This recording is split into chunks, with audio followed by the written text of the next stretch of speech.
नमस्कार मेरे भारत के वासियों।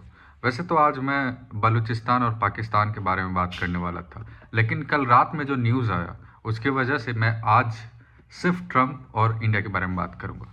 कल रात अचानक एक पोस्ट आया जिसमें डोनाल्ड ट्रम्प ने अपने social media platform truth social पर पोस्ट लिखते हैं, इंडिया के साथ डील हो गई है, my friend Modi powerful leader respected country.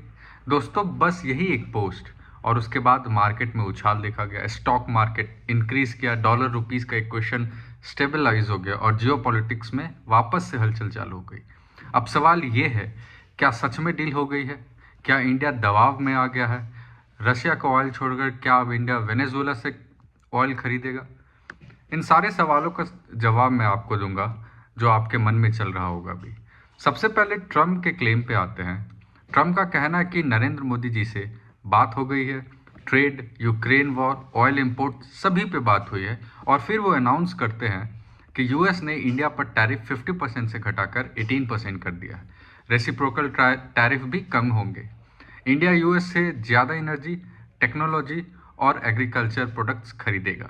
अब यहीं से कन्फ्यूजन शुरू होता है। मीडिया का नैरेटिव क्या है ये जानते हैं। मीडिया का नैरेटिव ये चल रहा है कि इंडिया प्रेशर में आ गया, मोदी जी झुक गए और वेनेजुएला से तेल खरीदने के लिए मजबूर हो गए। लेकिन दोस्तों ये अधूरी सच है। क्यों अधूरी सच है मैं वो आपको बताता हूँ। सबसे पहली बात कि इंडिया दशकों से वेनेजुएला से तेल खरीदता आ रहा है, ये कोई नई बात नहीं है। कांग्रेस की सरकार में हो चाहे बीजेपी की सरकार हो, वेनेजुएला से ऑयल हमेशा इंडिया के बास्केट में आती रही है।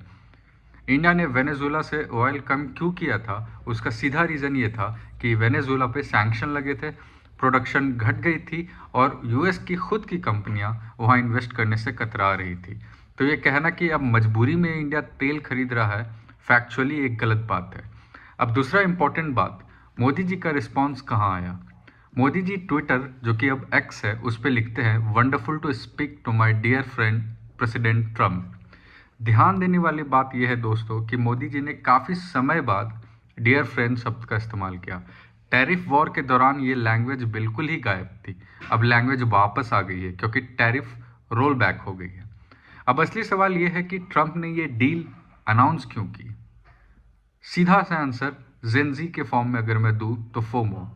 ट्रम्प की प्रॉब्लम ये थी कि यूरोप के साथ रिलेशन खराब हो चुके हैं, कनाडा ऑलरेडी नाराज चल रहा है, मेक्सिको नाराज चल रहा है, चाइना से ओपन राइवलरी वापस से शुरू हो गई है और इसी बीच में हो क्या रहा है, तो इंडिया क्वाइटली साइन कर रहा है वो सारी डील जो अमेरिका के हाथ से निकल रही है। चाहे वो यूके हो, चाहे वो यूरोप हो, चाहे वो यूएई हो, ऑस्ट्रेलिया हो, ओमान हो, न्यूजीलैंड हो, यूएस हर जगह से बाहर है और भारत अंदर आ रहा है। और जियो पॉलिटिक्स में एक रूल है, you can't fight the world alone. तो सीधी सी बात है, इंडिया ने कोई बयानबाजी नहीं की, कोई ट्वीट नहीं की, कोई थ्रेट नहीं दिया। इंडिया बस क्वाइटली डील साइन करता गया और यूएस ने देखा, नॉर्थ में कनाडा डील कर रहा है, साउथ में साउथ अमेरिका इंडिया से डील कर रहा है, यूरोप और इंडिया की डील जिसे मदर ऑफ ऑल डील कहते हैं वो हो चुकी है। तो ट्रम्प के टेबल पर जो डील इंडिया आज से 6-7 महीने पहले रखा था वो अचानक से अप्रूव हो जाता है। अब समझ लो, क्योंकि असली कहानी यहाँ से ही स्टार्ट होती है। 2024 में भारत और US total trade 212 billion dollar का था। यूएस इंडिया को गुड्स बेचता है 41 बिलियन डॉलर का। इंडिया यूएस से गुड खरीदता है 87 बिलियन डॉलर का। माफ कीजिएगा, इंडिया यूएस को गुड्स बेचता है 87 बिलियन डॉलर का। यानी साफ है, यूएस का ट्रेड डेफिसिट इंडिया के साथ 46 बिलियन डॉलर का बनता है।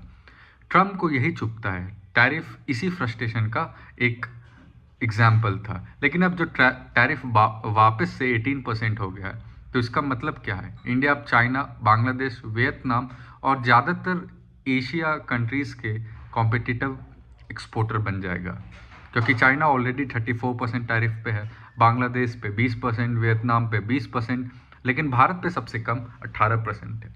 यानी ग्लोबल सप्लाई चेन में इंडिया की पोजीशन मजबूत हो गई है। रहा बात ऑयल का मुद्दा, भारत दशकों से 40 से अधिक देशों के साथ तेल खरीदता है, जैसे कि Russia, Iraq, Saudi, Iran, Venezuela. ये हमेशा मिक्स रहता है और जहाँ भी भारत को अच्छा रेट मिलता है, अच्छी लॉजिस्टिक्स मिलती है, भारत वहीं से खरीदता है। कोई इमोशनल पैचअप नहीं, प्योर इकोनॉमिक्स। तो नेट नेट कंक्लूज़न क्या निकलता है? नेट नेट कंक्लूज़न ये है कि ट्रंप ने दोस्ती अनाउंस की, टैरिफ्स घटे, इंडिया को एक्सपोर्ट एडवांटेज मिला, मार्केट में वापस से पॉजिटिविटी आई।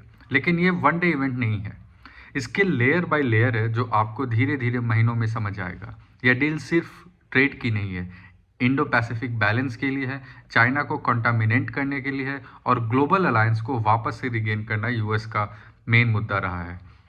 तो दोस्तों, स्टोरी ये नहीं है कि भारत क्या दब गया, स्टोरी ये है कि भारत ने कैसे शांतिपूर्वक से वापस से जीता है हर चीज़ जो वो डिज़र्व करता है।